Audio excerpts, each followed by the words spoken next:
What's up, everybody? I am back in Seoul. I landed a couple days ago. I just got done recording 2 episodes of KSL and these crazy marathon broadcasts. I get in the studio at like 2 p.m. and I don't end up leaving until like 10:30. So I got back, did 2 recordings there. Now I'm in my apartment, hanging out, having a do-nothing day besides making this quick little intro and then the outro too. Got to play a little bit of Starcraft this morning. My takeaway with that was fuck Zerg. I cannot beat them right now. I also just got Death Stranding, which I'm planning on starting later on tonight. Looks really cool. I'm really excited for that. I hope. I was a big Metal Gear Solid guy growing up, so and that's like the Game of Thrones for gamers at the time. It was such a good storyline. So I'm very curious to see what this Hideo Kojima game is going to be like. I got really high expectations. Anyways. This episode of the podcast is with my buddy PiG. He's a WCS caster. He's also, how do I say this? He's someone who educates people on how to get better at StarCraft 2 online. He streams a lot. Definitely check his stream out. But he's an all-around really smart dude, so I really was excited to sit down and chat him up. We talked about a lot of cool stuff and what it's like to be an Australian pro gamer where you are on a moon base, basically. You are so far away from everything, and what that's like traveling to tournaments and what the transition was like becoming a caster. I think you guys are going to really like this episode. I will also be dropping another episode in a couple days, just my thoughts on BlizzCon. I don't quite have time to do this today, but in a couple days I'll be doing a recap on how it was and the announcements and everything else going on with Blizzard. So that'll be coming out soon. Before we start, as usual, if you can support the podcast, please do. Go to patreon.com/Tasteless podcast. We do have private episodes that are recorded that are only for Patreon donors, and we're still working out more ways to give you guys more awesome stuff if you support us. The money that you guys donate there is going to buy bigger and better equipment so we can make this show more awesome. We are going to be doing video episodes soon. We unlocked that Patreon a while ago. But we haven't bought the cameras yet, and I didn't want to go to BlizzCon and try to film this for my first time without any help. So we have a few more podcasts in the pipeline, and then we're going to start doing video episodes, which I'm very excited to be doing. And we're going to be setting up some more Patreon goals there as well. So if you like this, and you can support it if you've got the money, it's really appreciated. And that'll do it for the Patreon plug. Now let's go to the episode with my buddy PiG. So, man, how many times you've been in LA now? Oh. Or for BlizzCon, I guess I should start there. I came for 2015. I came as a fan, so that was my first one. Yeah. And then you've been here ever since, right? Every year since then? Yeah. So then 2016 was the first one I worked, and I didn't do opening week. So I got flown in, and I got to do one best of 5, and it was a 3-0. And I was like, wait, I'm done? And they're like, oh, no, you can do some couch segments. And I'm like, well, it's like, I don't know. That's like just Philly, It's not even work, right? Yeah, so That was pretty funny. And then have you been to the States before this, or have you almost exclusively visited L.A. or I guess Anaheim in this case? Yeah, I mean, I got to go to Austin last year, and that was actually the first time doing StarCraft other than L.A. Because, actually, I don't think I've been to America otherwise. When I was a little kid, I came to, Disney World, Oh, really? Yeah. I vaguely remember coming for Disney World and going to, some family friend's farm out in Florida or something like that, but that's about it. So then I've literally come through America, going to Canada, and had the experience of, I'm like, wait, I'm going to Canada. And they're like, oh, you've got to come into America though. So you've got to go through immigration and that whole process. Yeah. But I mean, LA, it's one of these things where it's not the coolest city, right? I've been to Austin last year and I was like, oh, this is a city I could live in. Yeah. It's really fun to hang around. People from LA will kind of act like it's the coolest city, but I and also, Anaheim itself is kind of an odd, almost alien place in of itself because we're next to Disneyland for people listening. The convention center where BlizzCon's held is basically adjacent to Disneyland, and everything around here is Disney themed. Yeah, there's the hotel down the road. It's got the colored windows. It's like a Disney princess castle. Yeah. It's like the hotel is like a little castle and stuff. It's actually really funny, man. Yeah, it's really trippy being down here. Well, it's just restaurants and stuff. There's no one lives here. It's just car park upon car park, restaurants, and then you've got Disneyland, which is a suburb in of itself, right? I've always wondered what the Koreans think of this when they come here because They're like, is this America? This is America. There's hotels and giant open streets. And I guess also the thing for me that kind of surprises me when I come back here, because I've been in Korea for so long that I don't know if I always qualify as an American for like worldviews or obviously my day-to-day life is different, but the extraordinary number of really obese people, especially at Disneyland. Yeah. That is just, well, I mean, we're talking like knee fat big people. Like I mean, they just don't have that in Asia and in other parts of the world. Where the thigh goes beyond the knee, right? Like the top half of the leg is somehow hanging below the bottom half of the leg. And maybe what I'm saying sounds like fucked up or mean, but you just don't have people that big out in other parts of the world. And I was used to it when I grew up in Kansas City, which I think is actually among the fatter cities in the United States. So you kind of, I guess, get desensitized to it. Well, when you're there, but then I was in Korea where everybody's skinny and pretty glamorous. The opposite, right? Yeah. Like whenever I go around Korea, I always think Korea and Sweden are the two places where I always feel like I'm really unfashionable and unfit and like not well groomed, because everyone in like Seoul is so well groomed. Yeah. Everybody like has their hairstyle. They're all wearing really like crisp suits and stuff. But everyone's also really, really skinny, and they will like just point at you if you're fat there. They'll be like, "Oh, look, that guy's fat." Like, they're like if you're obese there, they'll just be like, "Oh," like, and it's the same, Asian culture, right? I remember because I grew up obviously, in a very white family, but from high school onwards, heaps of Asian friends, and you get exposed more and more to people's like parents just being like, "Oh, you're fat, like you need to lose weight and stuff," right? Yeah, they've got this very upfront thing, and they're like, "Oh, you have really bad acne, you need to go to the doctor and get it sorted." And that's something growing up, like none of my white friends would ever act that way.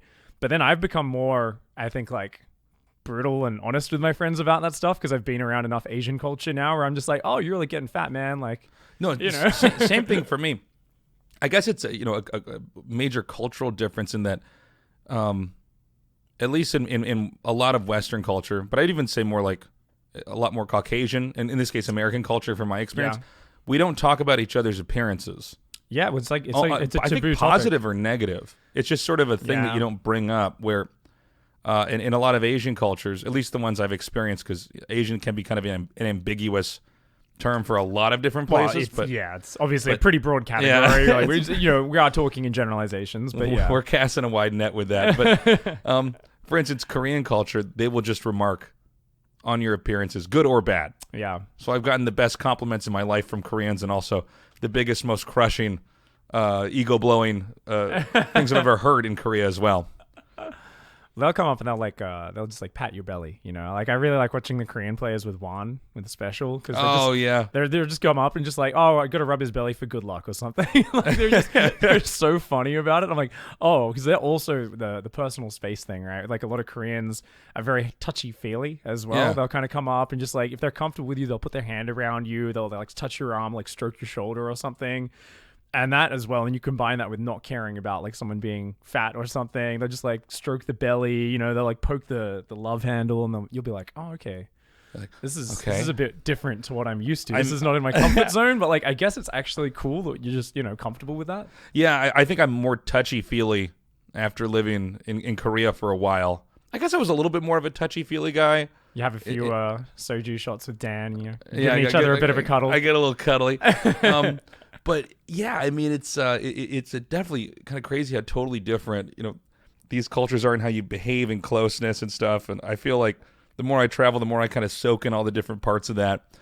Since we're in kind of a weird part of America, right? We're right by Disneyland. Yeah. Which, at least from my perspective, that's kind of where a lot of middle-income Americans, especially from the middle of the country, come in for their big vacation because it's affordable. And it's kind of the pinnacle of American culture in a lot of ways is the Disney movies, Star Wars, for their entertainment. But it is very weird because there's a lot of people riding around on these scooters, I guess you'd say, obese people. Yeah, the mobility scooters. Right. Yeah. You hear a lot of accents that you wouldn't hear if you're on the coasts. Is there any Australian version of this? Yeah. Like, is there a place in Australia that is, I guess, or outside? Yeah, I probably think of like the Gold Coast. Like, it's just somewhere is like such a popular holiday destination that you get people from all around the country, but especially I mean, that's like you said, it's where you get people from the middle parts of the country, the small towns and stuff, where it becomes really special for them to go out to Disney. For us, like the Gold Coast is just like this beach city. That's just, super touristy.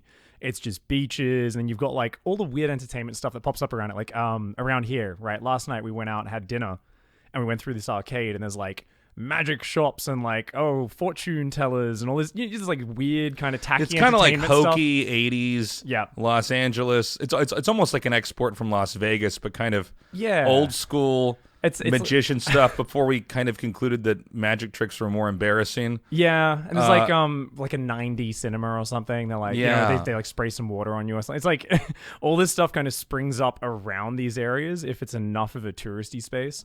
And then like maybe an hour or two out of there is like a whole bunch of all of Australia's theme parks.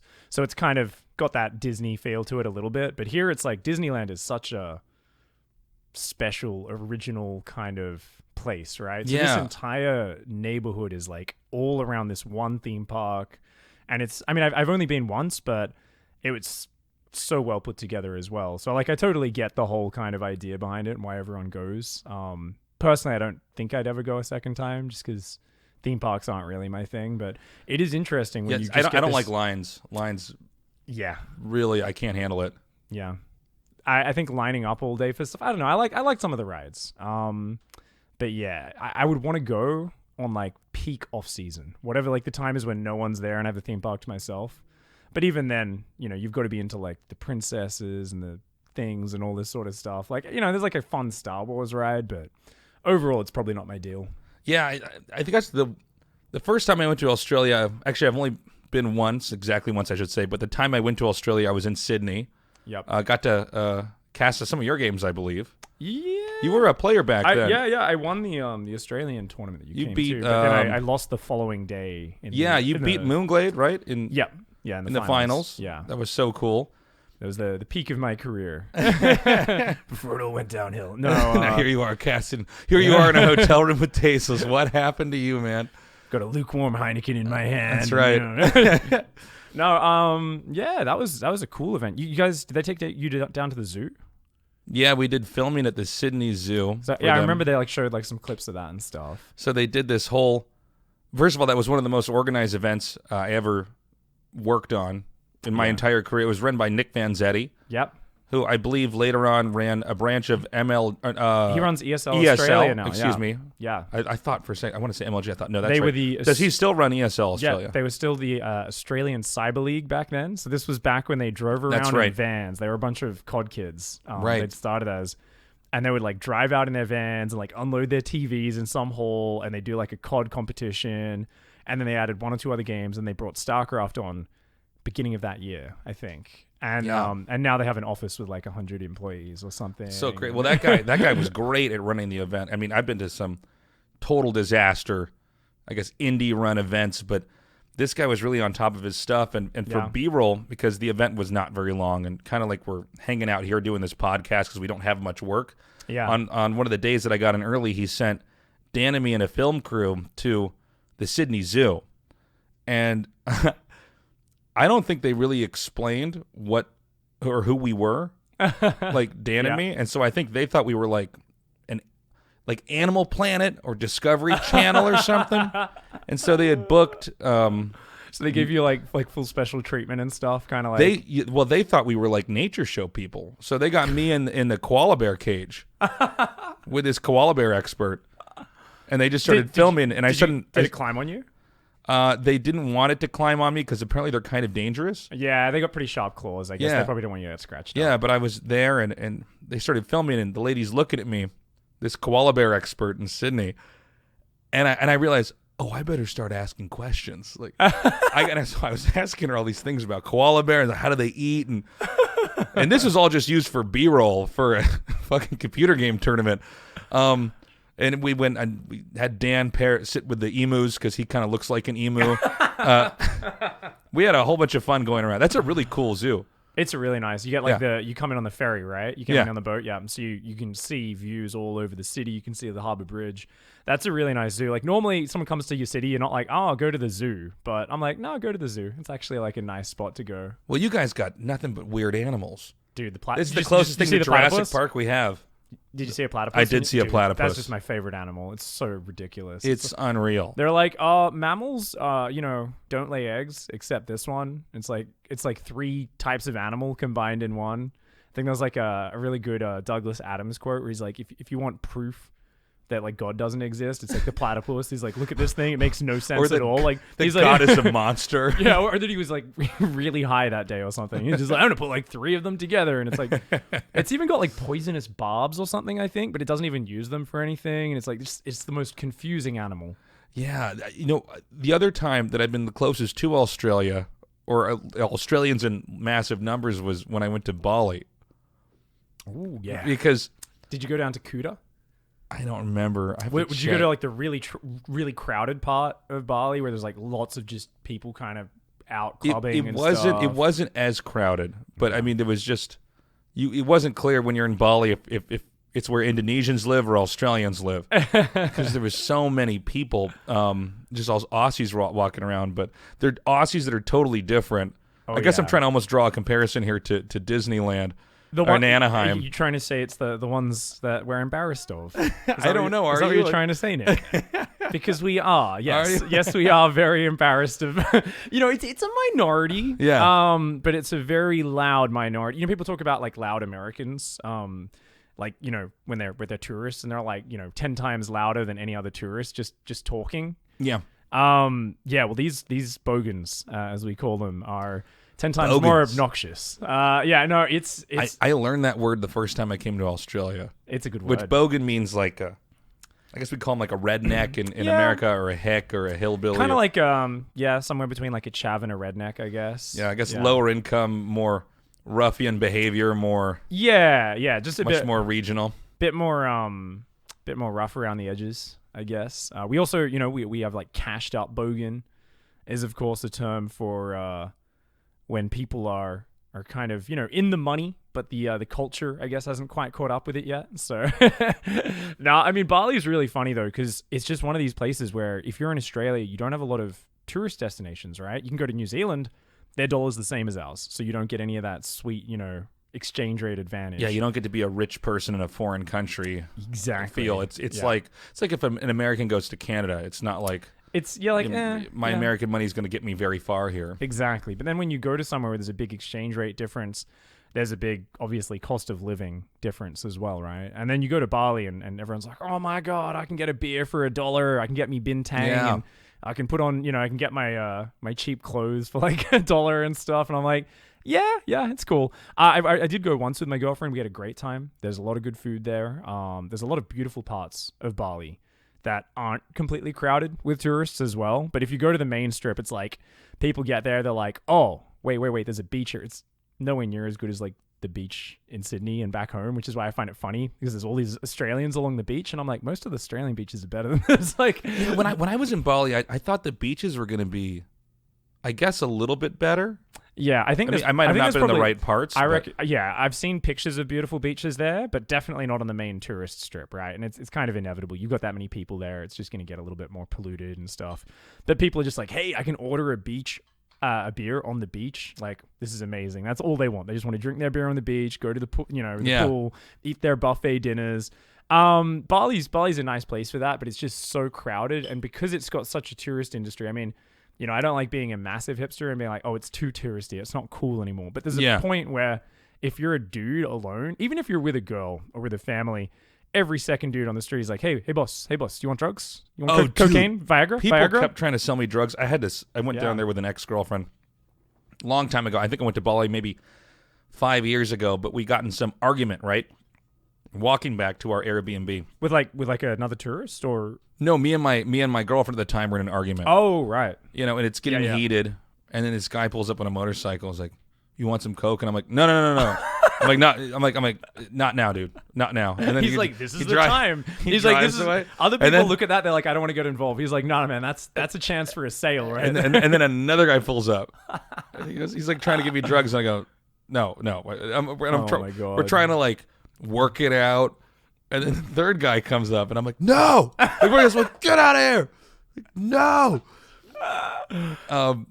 You can't help but get aggressive after a while, man. I went there actually when a lot of the flights got cancelled because the volcano was spewing up ash.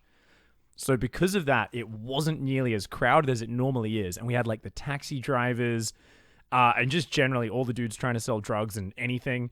We're like, hey, man, crap, there's not a lot of tourists here. We better be 3 times as aggressive.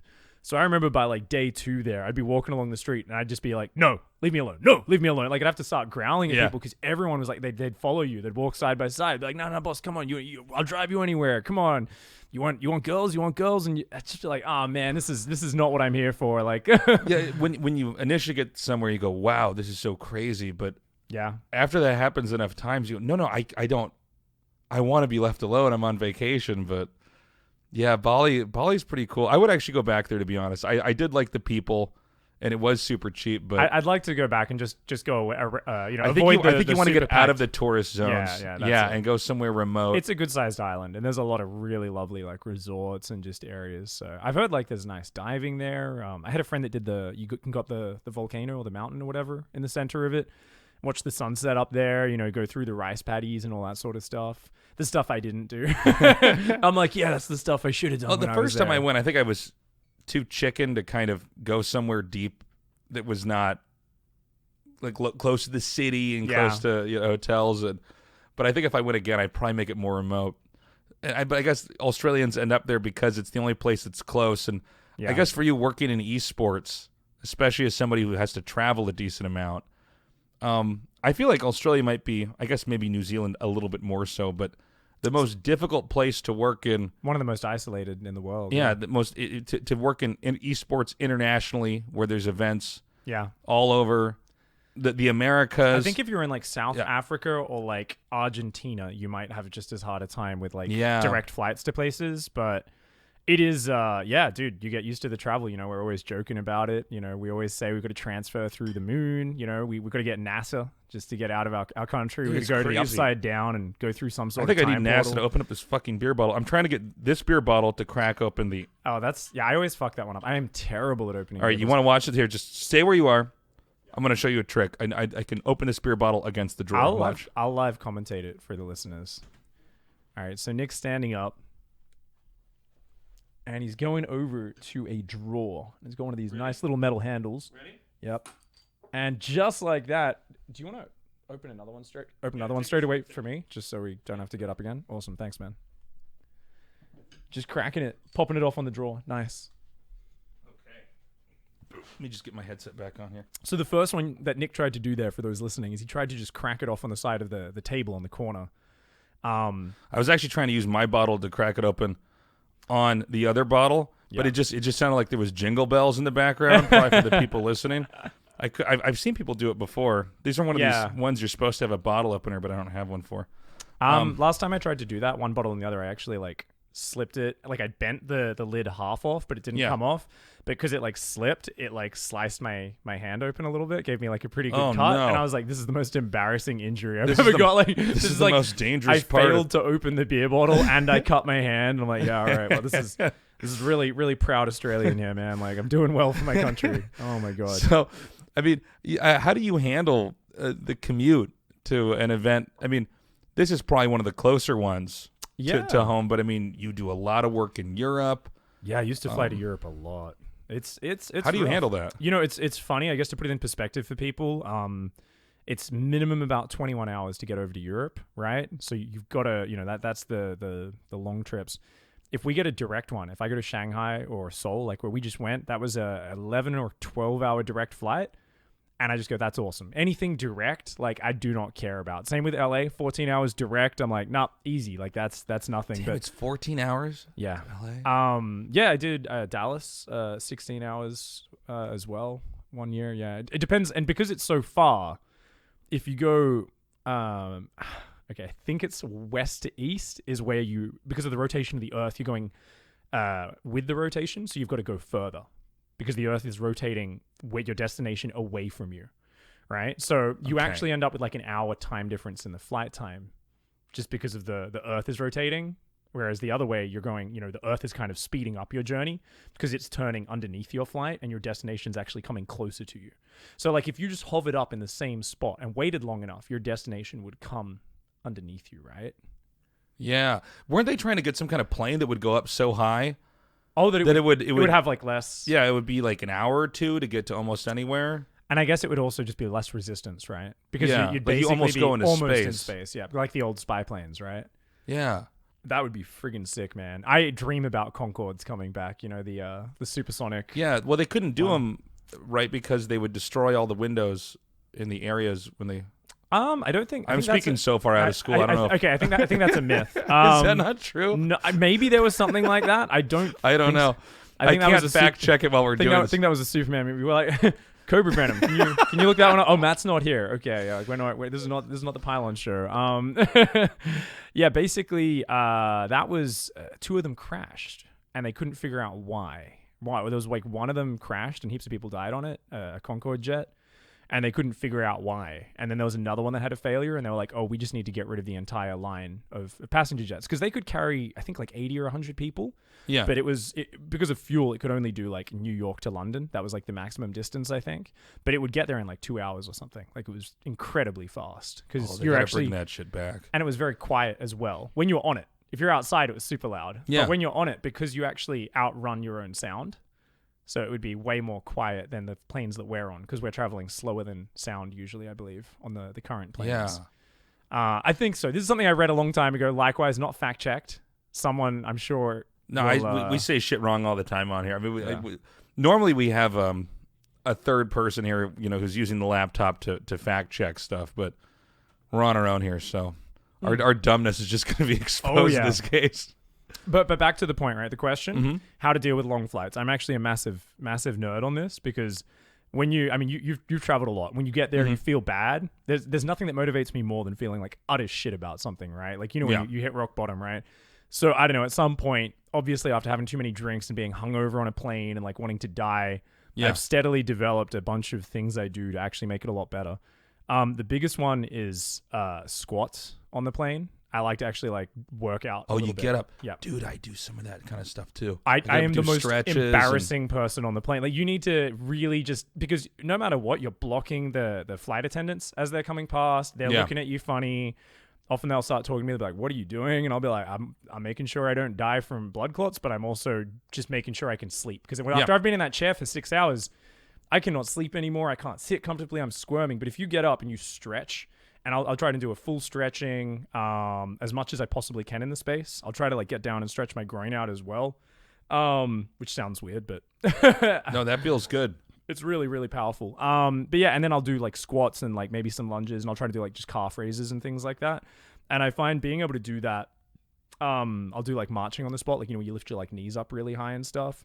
If I can just do that, get my blood pressure up, get the blood flowing, I can actually like sleep probably about double as long on my flights. How long do you sleep for? It's very, shitty sleep, but sometimes 8 hours. Usually I'd say 5 to 6 if it's like a nighttime flight. You sleep well normally in a bed? I do sleep pretty well. More issues as I get older, I find, but really very closely related to diet and like exercise. Like if I'm eating unhealthy and I'm not exercising, I sleep a lot worse. There's like a very direct correlation there. Yeah, I absolutely find if I'm exercising, I sleep amazingly. Especially if I have no alcohol, I just sleep better. Dude. But I find on a flight, I want to have drinks because I'm trying to cope with the, I guess, the boredom. Oh, yeah. Yeah. I will have at most one drink these days. I used to drink a lot more when I was flying.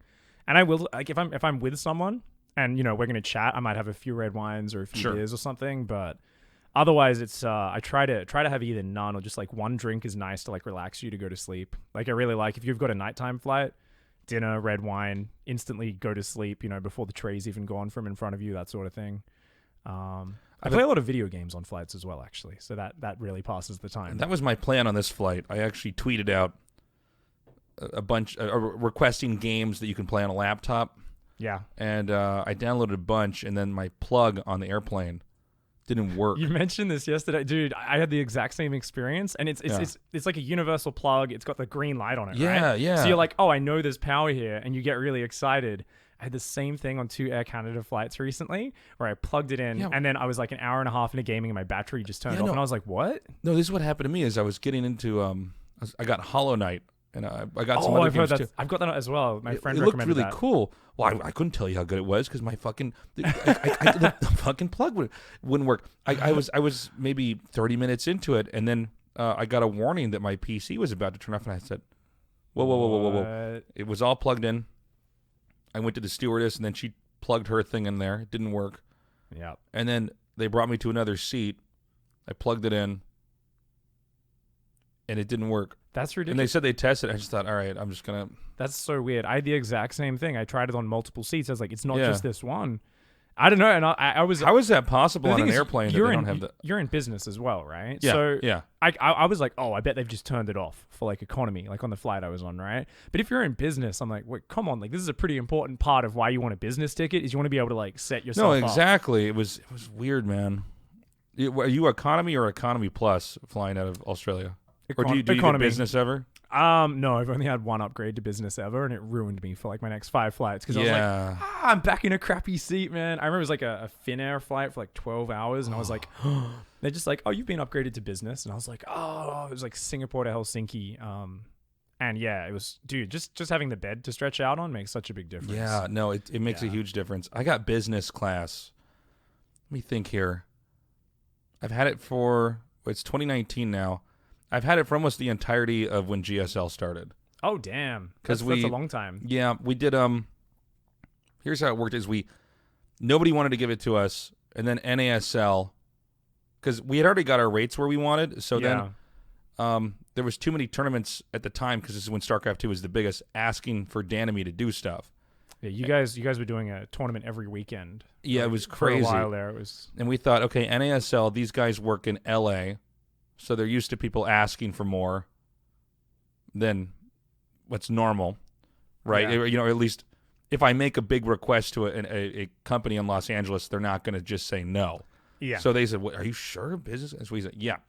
Then we got MLG to say yes because they were competing with NASL. And I said, and they're the New York company. I go, why the fuck am I going to work with you guys? Yeah. If this company's already doing that, we'll just work with them. Then they gave it to me. Then that made ESL fold in contracts. And then that finally got Blizzard. Yeah. It was the hardest one to get. And then we just basically, if they don't give us business class, we just don't go. But yeah, I think that I got it in a very specific period of time. Yeah. Where I was able to follow the momentum of the game itself. Well, I mean, you're also the biggest names, like you and Dan, right? Well, you guys still are in Starcraft, of course. Though eSports has turned into this crazy huge thing. Right? A lot of other games out there now. There's a lot of famous people from eSports right now, man. Yeah. But yeah, no, that's like it's one of those things, right, where you actually check that the organization is legit as well, because they need to get the flight beforehand, right? So you've worked with dozens of organizations you've never heard of before, right? Especially back in the day, it was like people would just spring up and they're like, we want to make of an esports tournaments. And you're like, oh, this person doesn't know what they're talking about, you know? Yeah. Or they have some pie in the sky. And you go, oh, I don't know. Like, we want e-gamers to become the new athlete. And you're like, what are we talking about, man? But then they're like, we'll pay your rate. It's all good. And obviously back then, especially before the big boom with StarCraft, which you experienced, work was scarce, right? Scarce. So you'd accept it from anyone, right, to some extent, and you'd get burnt, right? Everyone has stories of the early days. You'd work with these companies, and like you get there, and your hotel room is like a shack or something, or it's like got holes in the wall or some scary hostel. Yeah, you get down to an event, and you go, oh no. Yeah, this venue isn't right. You meet the 2 or 3 people organizing it, and you realize that these people couldn't possibly be in charge of anything. And then you think, are they going to pay me? Yeah, because I've had a couple events early on in my career that I just didn't get paid for. Yeah, dude. I mean, that's a common story that went around for a long time. Right? Yeah, there was like many times because.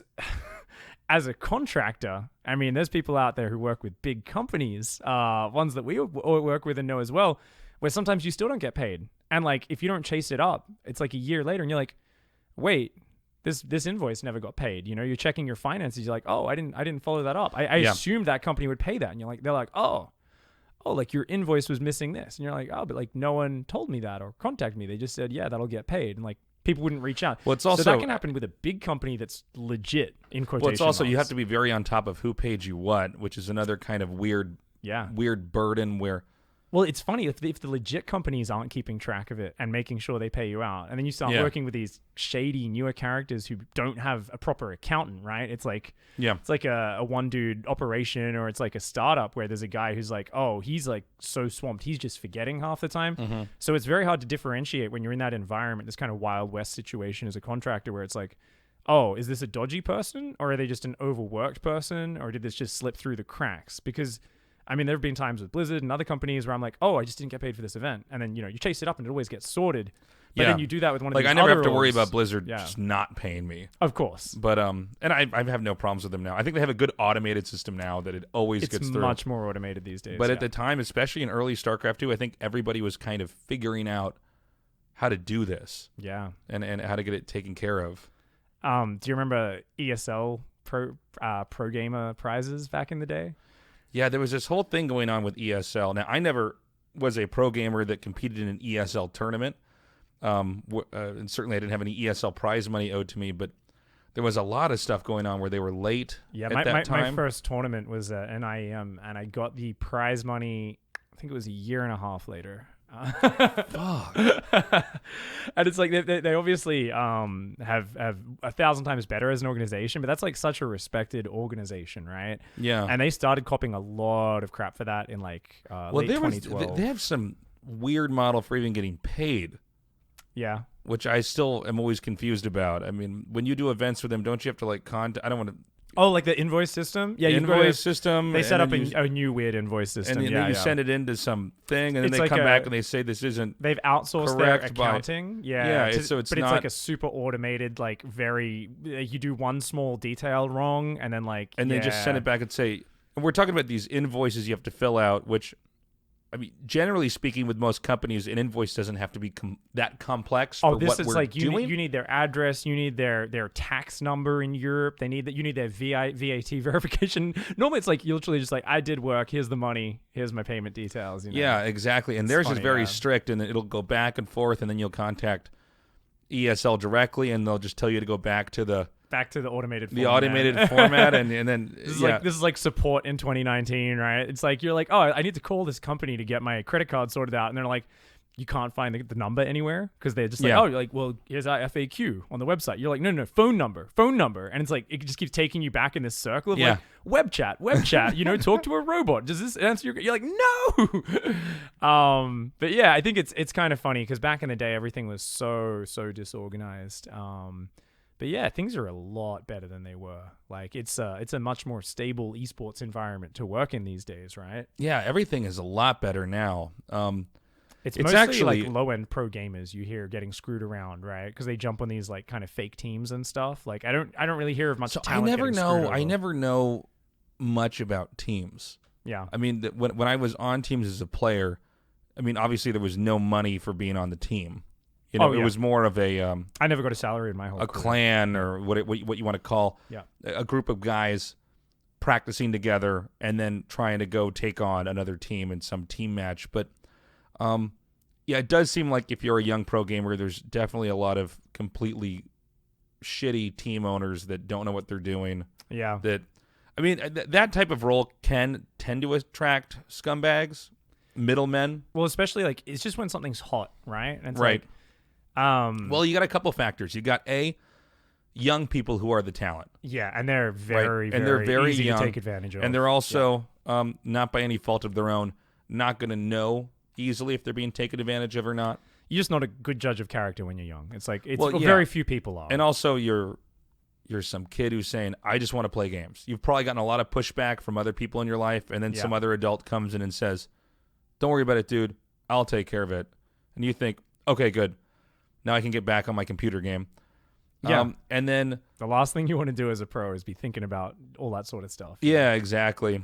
And I mean, I've met some really cool team owners But I've also met ones where Well, there have been times where I leave like, with raised eyebrows. it's like you know how like there's like Silicon Valley and there's like these startups that just basically they're there just to try to get the investors in for like a round of funding and then kind of bail basically and they're like, oh, we got paid, it's cool. Like the product was never really. I guess the best example is like all these crypto. They're like, oh, we're making a crypto blockchain solution. Just there's like a all lot of that in buzzwords. crypto. Yeah. And you're like, this is not even a product. Like, what's the company? And you're like, oh, you're just trying to get like, unsavvy investors in because it's a hot space. Right. The moment something becomes hot, people want to get in there. And it's like a very low form of that, right? You got these people who are like, I'm going to scam $1,000 or $5,000 here and there. Or this off these kid players. Makes this much money. If we take a cut of that, and we do. And then he explodes. We got it on contract. We can take 10% and stuff. Yeah. I mean, it's funny because you read the contracts, right? And this has been happening more and more. People are leaking these contracts or there's a dispute and they just put it out publicly. Some of these contracts are fucking they wouldn't hold jokes. up in court at all. Like, they're ridiculous. It's like, I'm pretty sure like all the judge would do is yell at like the company. He'd be like, this is disgusting. Like this can't stand. This is, just unable to stand up. And then it always comes to like, oh, well, you got to get your lawyers to read your contracts. And it's like, hey, you're starting out as a pro gamer. You don't have a lawyer, man. Most lawyers don't know anything about esports either. Yeah. I mean, this is a huge issue. Is that, I've had this experience with agents, or trying to talk to who I don't have an agent now, and when I had an agent, I made less money. Yeah. And this guy seemed like he did know esports, and he was actually a fucking moron. Yeah. Like he didn't even know how to negotiate my own pay to where it was before, and then the moment I fired him, I got my pay back up to where it was, where I think, why was I giving you any of my money? But I've had it where, so like when I had an agency, and by the way, I didn't get paid for tens of thousands of dollars. This guy teamed up with an actual sports agent who was a big poker player agent, and that guy was somebody who actually got poker players contracts and money. But then that guy doesn't know anything about gaming, what my work looks like. For instance, there would be a question, well, what if you did a whole bunch of circuits on, talk TV shows?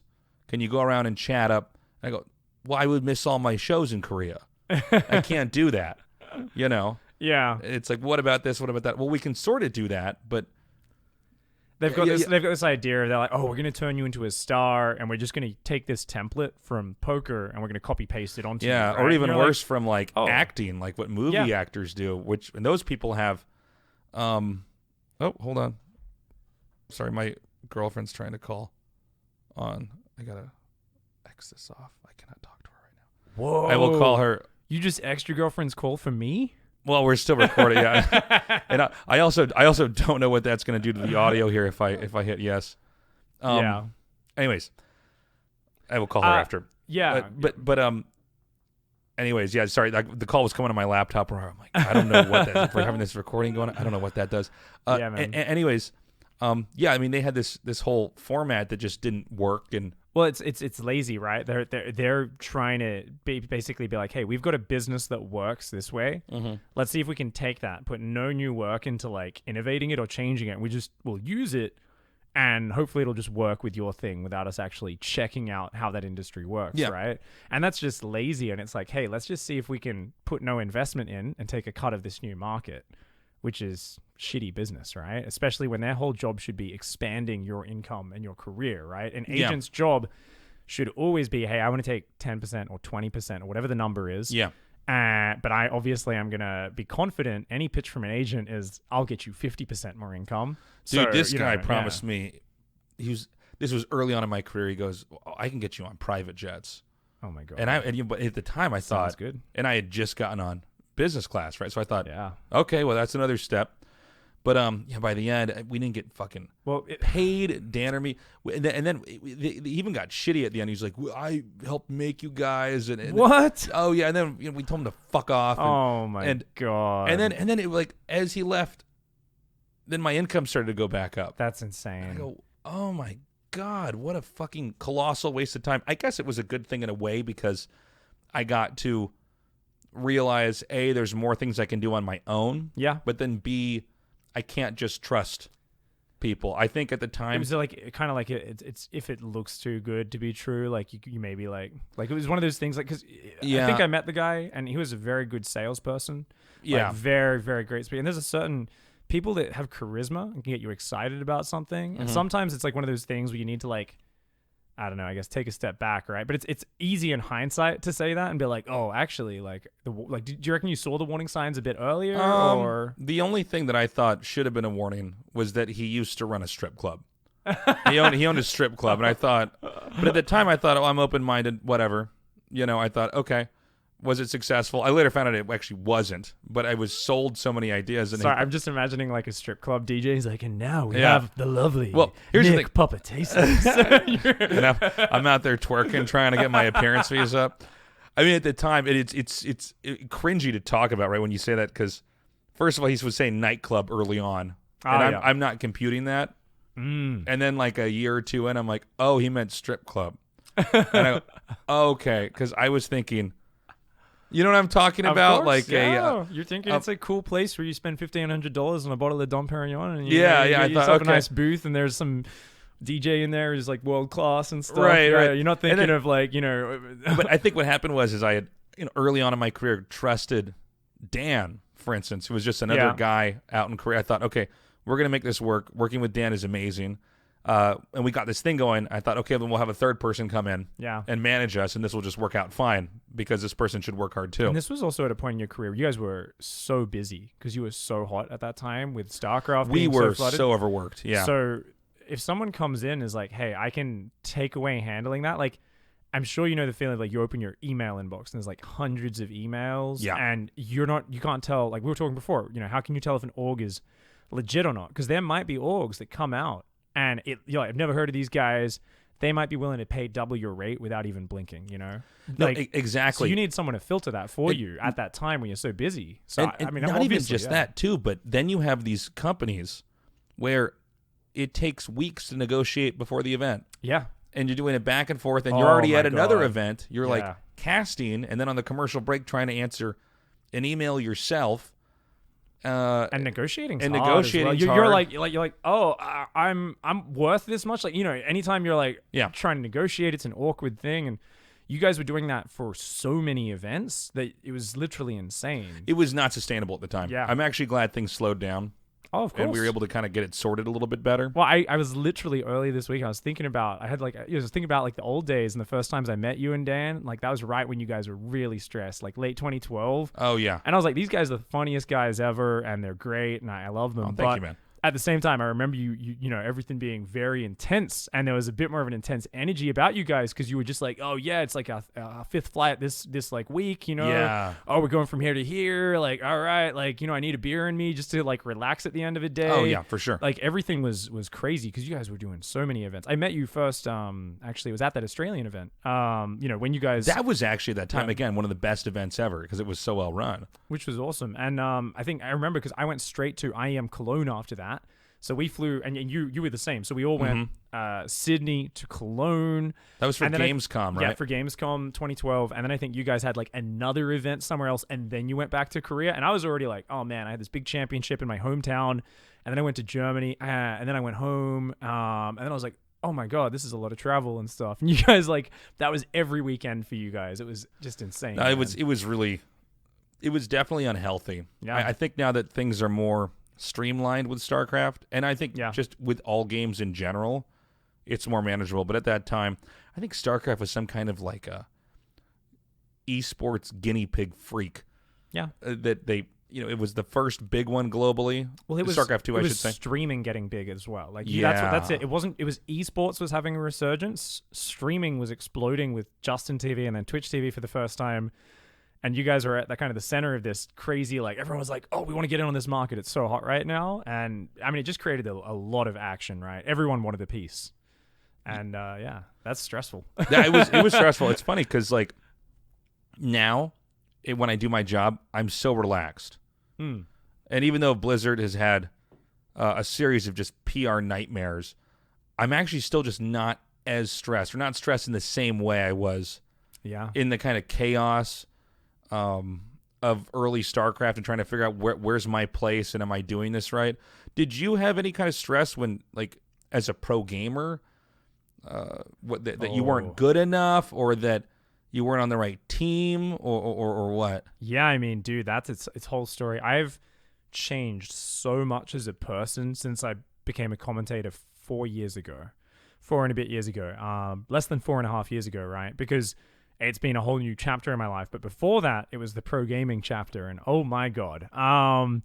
Dude, it's like, you know, you just have no money. It's like starving artist. Like, you know, it's like legit like that, where, you know, there's so much I learned from trying to be a StarCraft pro, and I ultimately failed at being a StarCraft pro. Like, I look at someone like Snoop. Really, you would view it as a failure? Like, in terms of, was I able to afford enough to live and make like a proper career of it? No. And because it was so hard to do that from Australia at the time, as well as with no history in competitive RTS, right? So as someone who was like, did it right, I think of Moonglade.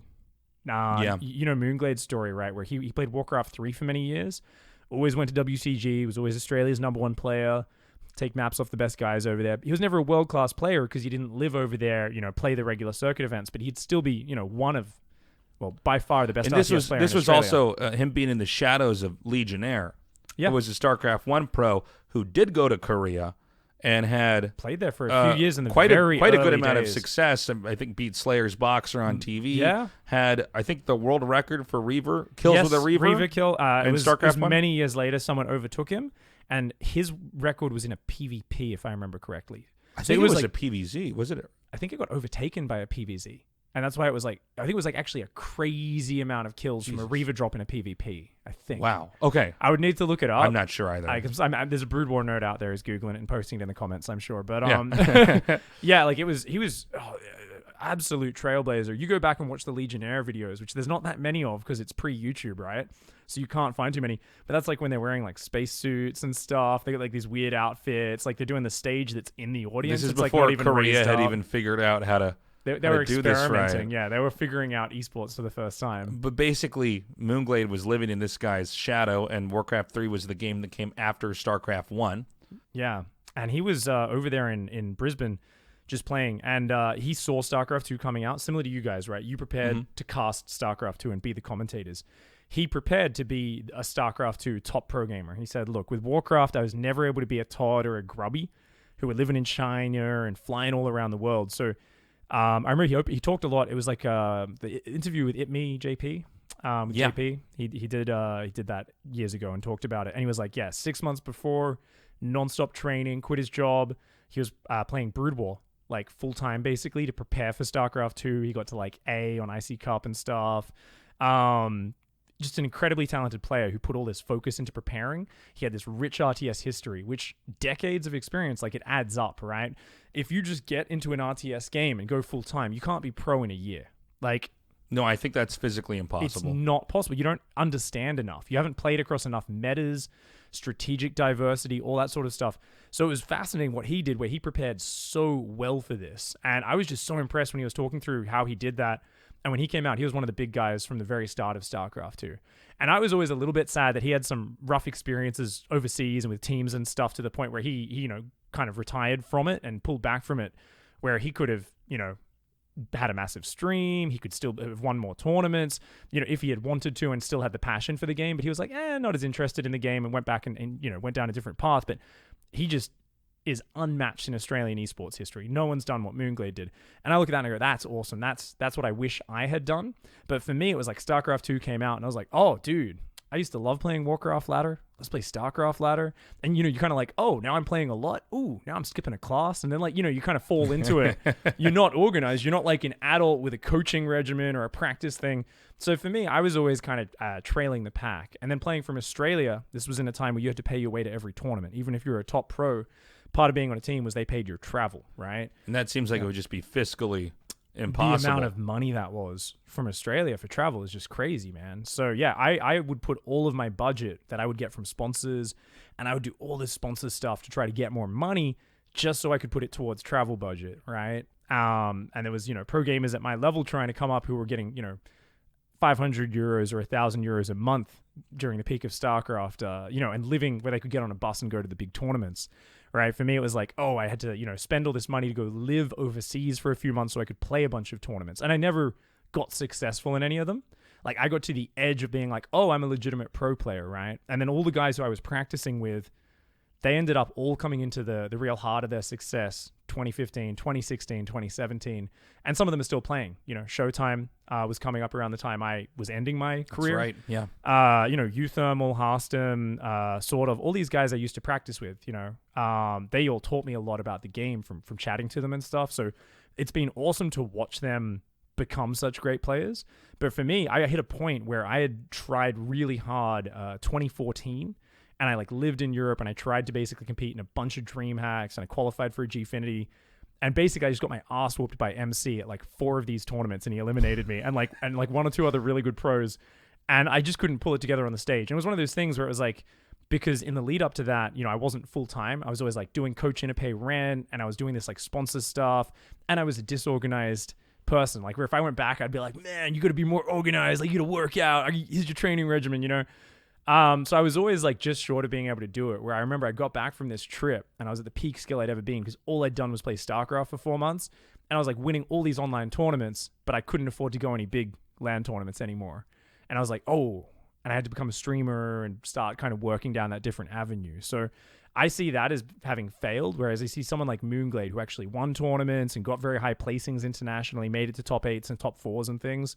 I see that as he made it as a pro gamer at one of the hardest times to do it. But he became a caster in Korea, and you're a caster. He did as well. So you view him as a success, but you view yourself somehow... No, I think sorry. Now, I view myself as very successful and very lucky and blessed. I'm very happy with where I am right now. But I just think as a player, his career was much more successful. And I think there's a lot of other players who've built a legacy where they've said, I'm earning a solid income, I can pay rent, I'm saving money for the future. That's you're a real pro gamer who's made it, in my opinion. I'm not saying someone who's not making a lot of money isn't a pro gamer. They absolutely are. But they haven't made it as a pro gamer, right? They haven't made it into a career that's sustainable in some way. What you're saying is basically... when you get a pro gamer who's made enough money that it can sustain himself and propel him into more of the things that he wants, that's in a lot of ways making it. Yeah. I think you need to at least make as much as a full-time McDonald's employee. And a lot of pro gamers don't. And I never got to that point where I made as much as a full-time McDonald's employee. Not in Australia anyway, maybe overseas. I mean, I certainly never did with StarCraft 1 where it was and where in the world I was, but... I mean, even in my time, which is not that many years ago, I would have had to win every Australian tournament. And even then, I still would be not making that much. So for me, my goal was always, I need to get to quarterfinals of international tournaments, hopefully some semifinals. That's the point where, and even that would have not really been cutting it, because I don't know if you remember the prize money 5 years ago, 6 years ago, but I always tell this story when people complain about WCS and it being a welfare system. They're like, oh, they're just giving free money. They don't even let the Koreans play. Snoot, you look at his tournament brackets from 2014, and it's one of the most comical things you'll ever see. You're like, oh, he beat 3 GSL champions and 5 other really good Code S Koreans, and he got to the top 8 and won 1,000 euros. Yeah. And you're like, wait. This guy beat 8 of these amazingly talented players and he got 1,000 euros? That's it? It is mind-blowing how little money there was for a lot of these prize pools. There was $10,000 first place. Whereas nowadays it was very competitive back then too. Incredibly competitive. There was too many pro gamers. There was hundreds. There was probably 500 pro gamers around the world competing for $2 million of prize money. Yeah, there was definitely That's some not bloat sustainable. at It the was time. insane. Yeah. It was too much of a hot thing, right? Everyone wanted a piece. And the money caught up later, which has been a lot nicer. We have a smaller pool of pro gamers, which a lot of people are not happy about. But in terms of sustainability and at least the top 20 guys, top 50 guys being able to make a really good living, we're much more at that point now. Whereas before, you'd have some really good players and they just were making so little money, it wasn't worth them to keep doing it. So that was a very hard time to make it as a StarCraft pro gamer. At the same time, I think I absolutely could have done it if I was much more driven, organized human. If The Rock was put into my shoes, he would have absolutely won international tournaments playing from Australia. He wouldn't have you mean just because of how organized? And... how much of a those really driven, organized, successful, smart people. Do you think that's a shtick though? There's a whole I want to look. I know The Rock looks amazing. I mean, obviously, the guy's a machine, but I just always wondered. I'm not saying he would be a great StarCraft player necessarily, but I mean, if I had his mentality, I mean, and obviously he's a bit of a meme with this because we all joke about like The Rock, and I listen to Joe Rogan. We were laughing about this earlier, and he's always going on about The Rock. He's like this superhuman warrior and stuff who carries his own gym with him wherever he goes in a gets to the hotel and does 600 push-ups, man. But yeah, like I think it's one of those things where I just look back and see how much I could have improved on. Yeah. And, I mean, obviously, there's always limitless room for improvement, right, in our life at all stages. But I just look at it, and I think there's a few very big fundamental things I could have done a lot better with my physical health, my mental training, and trying to, read some more books on sports psychology. I think that's, like, really important that a lot of players neglect, and I was really bad at. I was very good at tilting and, like, throwing games and giving up free first maps of a series and then going on tilt. That's, I think, a big one for a lot of players. Is a bad... Yeah. I mean, some of bad them state of mind. Some of them levitate their keyboards. I don't know if you saw the gif of Drogo. At I haven't seen this. No. It was just the greatest one. He's my favorite. Because he does get very angry, but he makes a lot of fun of himself about it as well. So he actually was like. Basically what happened was the other player, it was a laser did the dirtiest cheese. One of these ones where, there's the mineral walls you can mine out. Sure, of course. He like mined through and just did this like dirty speedling all in where like Drogo was walling off the front of his base because he knew there was a speedling all in coming, and he just like, it was one of these brand new maps he's played hardly any games on, and he's got like this really thick double wall and the lings just like run into his base, and he's like, oh. And like the camera goes to him and he like punches his keyboard and it like floats into the air and it like hovers for like a whole it was like it levitated for like half a second. It was just the funniest thing ever. But that's it, man. There's like StarCraft is one of the most brutal games as well for tilting you. Like you can die to so many things. Well, that's like the whole experience of trying to get better at the game. Is just being like, oh, this shit. Oh, okay. Like, well, this is fucking stupid. And now I'm never gonna lose this again. But there's hundreds and thousands of more moments like that, and all the different maps and everything, and trying to just take this something that's so fucked up that maybe isn't even that good, but you just weren't prepared for it, and then having to that's the classic StarCraft commentary. It's like, well, this isn't even fucking good. This guy's doing a bad strategy. Yeah. I mean, that's it. That's the mental battle of StarCraft, right? Is constantly finding a way to take responsibility in situations where it really feels like you weren't responsible and it was some bullshit that cheated you out of the situation. So it's like, it really, I mean, it's a punishing mental game, right? I think that's the real battle for StarCraft, even if you're in Platinum League.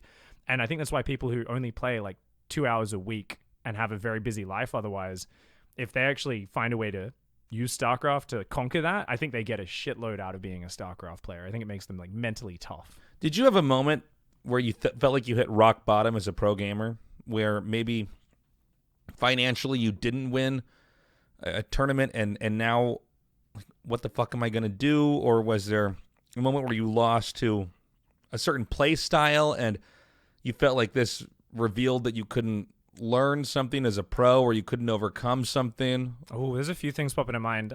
So there was a player by the name of King Kong. I'm not sure if you ever heard of him. He was a Startail kind of B-teamer in StarCraft 2. Played Brood War as well. Really cool guy, Sam. I haven't seen him in years, actually, but I would consider him a good friend. Really nice guy, despite him, stealing all of my prize money. So he came to live in Australia. He was studying cooking and had basically said, I didn't make it as a pro gamer in StarCraft 2. Let's go learn cooking in Australia and, go down other avenues. But as happens, you never truly retire from StarCraft, right? Everyone's like, oh, I retired there. No. He's like, I might as well play some tournaments for fun. Turns out if you've come from that rich history of Brood War and StarCraft 2, he was dominating Australia. And he would be really mega cheesy, and he would always beat me in Zerg vs. Zerg. And I just could not consistently beat him. Maybe 1 in 4 series, I'd be like, yeah, I figured him out. And then he'd like have a new brand of crazy builds the next tournament, and he'd get me, and it would take me so many tournaments to figure it out. So every time that would happen, I'd be like, I know he's going to play these kind of aggressive styles, these gambles, but I just wasn't good enough to handle them under pressure over and over again. So that was like one big thing which always hit me and said, man, big part of my goal was to be a pro gamer, have to win every tournament in Australia. And this guy was like this huge obstacle I could not get past for many years. The other big one would be definitely, I think, 2014. I put so much pressure on being able to win at least a top 16 or like a couple of top 8s or something at DreamHacks that year. And I was over there in Europe, and I went to these tournaments. And like the first one, I didn't do that well. Got knocked out by MC, like I said, and I kept getting knocked out by MC over and over again. So he became a nemesis of mine, right? And there was a really heartbreaking moment where I felt like I had gotten so good after a few months of practice. I was in the MYI house in Switzerland, and I put everything into the game. And then I went to, I think it was like Gfinity I went to, and I played him there again. Literally every tournament that whole summer. And I smashed him in one game. And then I kind of got ahead in another game. And then I just like kind of fell apart completely and got wrecked. And then I played him again a few weeks later. And I'd hit a point where I'd trained too hard and I burnt myself out. And I just like could not perform. And I was like, I'd beaten him finally in an online cup like a week before that, and I'd figured him out and I'd handled it, and I started to beat these really good players, and I was sitting really high on the ladder, on the EU ladder at the time. I was like rank 2 or rank 3 or rank 4 a lot of the time. Though it was a different system, so that might have just been more that I played a lot of games, but definitely top 10. And yeah, I remember I played this tournament and I was just so burnt out from practice. I couldn't compete, and like I just couldn't perform. And it was like the last tournament where I needed that big performance. It was DreamHack Stockholm 2014. And I didn't, and I fell apart, and I got crushed twice as hard as I had at any other tournament. Like, and it was like the worst out of all the tournaments. Where it'd been like I'd been getting better and better, and I'd finally started beating the best guys in online cups, and then I just fell apart and played like utter shit. And I had to go home, and that was it. And I didn't have any way to get to more tournaments for at least like a year. Oh, fuck.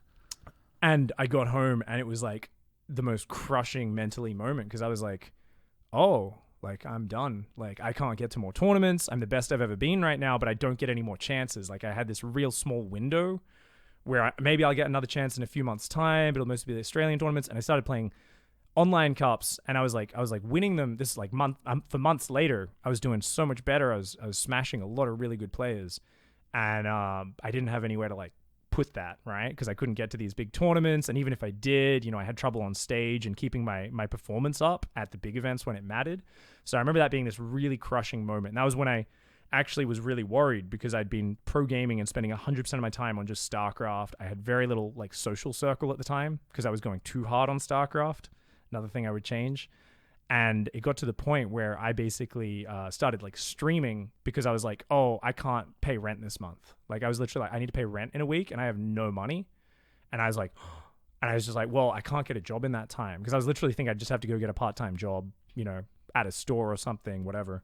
And I started streaming, and that picked up very quickly. And all of my friends who I'd been practicing with and talking to at these events kept rating me, and everyone that was when rating came out on Twitch. Right. So my stream instantly grew a lot, and there was a lot of people who were very generous with me, and that was me being like, oh, actually I could be a content creator. And then like luckily I kind of got into that, and then the next year was like the tail end of my pro gaming career while I was getting into that. But I remember there was like that week or two where I was like, oh, it's done. I missed the window. I didn't make it. I can't keep competing. I can't pay rent this month. And it was like really, really sad moment. Yeah. That's such a insane concept, because again, the tickets to get anywhere are so expensive, right? And so you spend the money, you got to travel so far. And for those of you who don't travel, the jet lag is insane. Killer. It's killer. I mean, normally when we cast, they fly us in a couple days early just so we can try to acclimate to the new time change. Yeah. My best performance was actually about 6 months after that. Yeah. You know what happens with pros, where like when they retire, they're still the same skill level or even often better, because they're not as stressed. And for like the next 6 months to a year, it happened with Marine Lord, was the one who I remember got to like the finals of a tournament 4 months after announcing his retirement and stuff. This sort of thing happens all the time, where players let off that stress a bit, and your skill hangs around, and then there's a sharp dip off at a certain point of like, oh, well, you haven't been practicing seriously for like 8 months, like suddenly you become bad. But up to that point, you can hang around. So I remember having my best performance, and speaking of jet lag, they would fly us in, the night before to Cologne from Sydney, and I had to play my group, and it was played at like the equivalent of like 3 a.m. back home or something. And I remember like just chugging Red Bulls, and I'm like shaking at my computer, and I remember that was the moment where a lot of people would remember me like fist bumping overly excitedly was my most kind of viral moment as a StarCraft 2 pro there. And I remember I was like, I know that. I had so much, I've seen that in that moment. So much Red Bull pumping through my veins. I think there's a picture of you doing that somewhere in the Blizzard Arena. Blizzard Arena. There's two of them. Yeah. Two of the same picture. Yeah. I remember like Cats or something took a photo of that. I was like, oh shit, that's there. That's cool. But yeah. So that was kind of the tail end of my career. And it's funny because I look at it all in the context of everything I've learned since then. And you're like, oh damn, it's like some dark times, but mostly it was just amazing to put so much into something. And I think if you can fail at that, as long as you've learned a shitload of stuff in that failing, like you're still going to improve as a person. So I think I was very lucky that, I guess I'm natural for content creation and stuff anyway. But I think for a lot of people, it's something where that can be really hard. If you're a pro gamer and put everything into it and you don't have an easy transition, that's a very scary moment when you don't make it or you decide to move into something new. But would you consider that you casting now and doing a lot of these events overseas and being able to use your knowledge to translate the game for people that are watching, do you feel like that, in a sense, is you making it but in a different way that's unexpected? Yeah, because it's the skill set, right? Because that's the way I view what I have done. Well, we've taken that experience and that skill set, right, where you saw it as a competitor and someone who traveled out to these tournaments. And I mean, for you, it would have been driving, interstate, right, to a different land. No, we have to drive for like 14 hours to get to some place. You sleep in the car or in a shitty hostel or something like that. Some motel with drug addicts and hookers outside, and you're 19 and just trying to.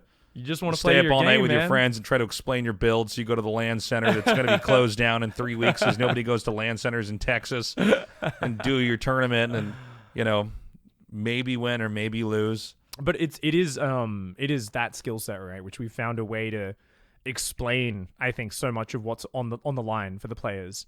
And I think like every now and then that's what I get really reminded of when a new commentator comes in and they're like really in touch with the players and they're really good at communicating individual players' stories. That's the thing where I love getting reminded of that when I see, whether it's in StarCraft or another game, someone who does that really well.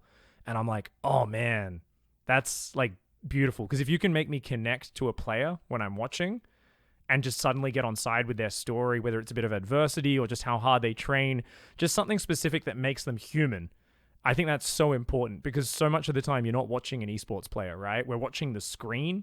You don't get to see. Whereas if you can watch a football player just do something that looks cool and you can immediately relate to that as a human who understands that looks friggin' awesome. It's not the same with games. So I think it's so much more important to kind of try to get that passion across somehow.